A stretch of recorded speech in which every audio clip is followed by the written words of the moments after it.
I mean, you mentioned, do we still feel like this is still a challenge, this is still difficult? Yeah. Absolutely.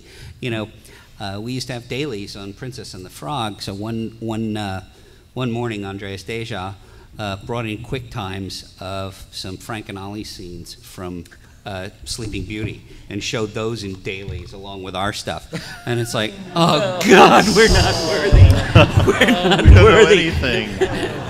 And you know, it humbles you. Absolutely, it humbles you. And you know, every scene that I get, usually there's a challenge in it. Usually it involves something that I haven't done before.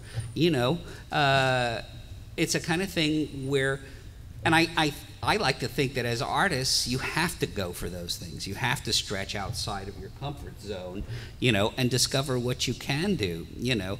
So yeah, there's always a certain amount of trepidation before the pencil hits the paper.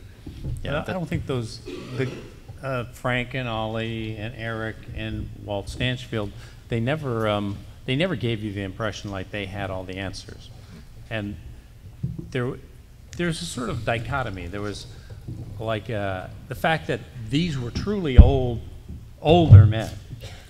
And I remember the first day starting at Disney, meeting Eric Larson and saying, "Hello, Mr. Larson." He said, "Call me Eric." "Okay, Mr. Larson." No, call me Eric."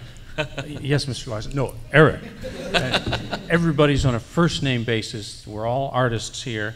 And at first I thought, well, that's kind of just like a nice way of making me welcome. And then you realize, no, that was really the case, that we were all, in some level, starting at zero on every time you had a new scene, a blank page. Everybody was starting at zero, and we were all learning. They're always learning.